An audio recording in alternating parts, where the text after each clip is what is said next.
fairly fast-paced game of tricking out your toboggan with cool upgrades and hurling it down the mountain, hoping to either finish first or at least wipe out last. It's played in two phases. In the first phase, we get to roll a wide collection of dice to buy a bunch of cool upgrades. Right? We might get, tree grapples, or the ability to transform into liquid, or flamethrowers, always useful on a mountain. The quake, rocket jump, etc., to give us the ability to get over, around, or through a variety of different obstacles. In order to purchase these, we've rolled a set of dice, and we have to match their cost with whatever the cost listed on the card is. So maybe it costs us a particular die, maybe it costs us a particular value, but it's not always just you buy something, I buy something, right? There's a little more strategy to how we want to purchase our upgrades. And I also have to be thinking about, well, I can get over things really well, but maybe I should try to take some over things so that you can't get over things quite as effectively. Once we've bought a bunch of stuff, we hurl ourselves down the mountain. We get to pick any one of 3 different rows to start our run down. And we flip it over to see what type of obstacle it is. In this case, it's an avalanche. And there are 3 types of obstacles. Things we have to get over, like your ex-girlfriend. Things you have to get through, like the Viking opera. Or things you have to get around, like the avalanche. In each case, you get past the obstacle in a couple of different ways.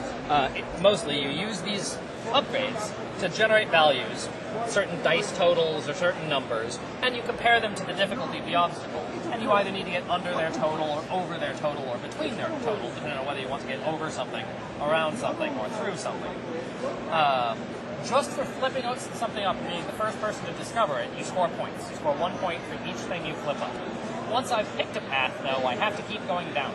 So if I do get around the avalanche, I also see the Snow Fox Den, which I have to get over. And if I can get over that, I see the Snowman Phalanx, which I have to get through, completely randomly, showing you each of the 3 types of things you might have to do to get past an obstacle. And you can change what lane you're in. So once I've gotten this far, if I want, I could switch over to this lane. And that might be important if previously we've seen some of the other stuff. And I go, well, alright, I'm better equipped because of the upgrades I happen to have to deal with stuff in the middle, so I'll switch lanes. But then again, I'm committed, and I'll see whatever this obstacle is.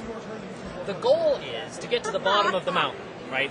In fact, you will probably spend a couple of rounds buying a bunch of upgrades, hurling yourself down the mountain, and splattering into a wall because you failed to get through the snowbank, or whatever, and then go back, buy some more stuff, and trick yourself out. The player who wins is the player who either gets to the very bottom, or wipes out last and scores the most points over the course of the game.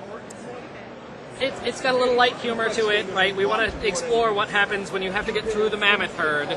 It's not just, snowballs and snowmen and igloos. Toboggons of Doom is actually an example of the design team sitting around going, what could be a cool theme? And we actually thought of, we should have a toboggan game before we knew what the game was, as opposed to other games where we have a mechanic, Living Labyrinth. There's a variety of, the Roman Taxi game was a mechanic before we knew why we were doing it, and we played around with that and developed the mechanic to a point where we like it. So we really approach it from multiple different angles when we're doing game design.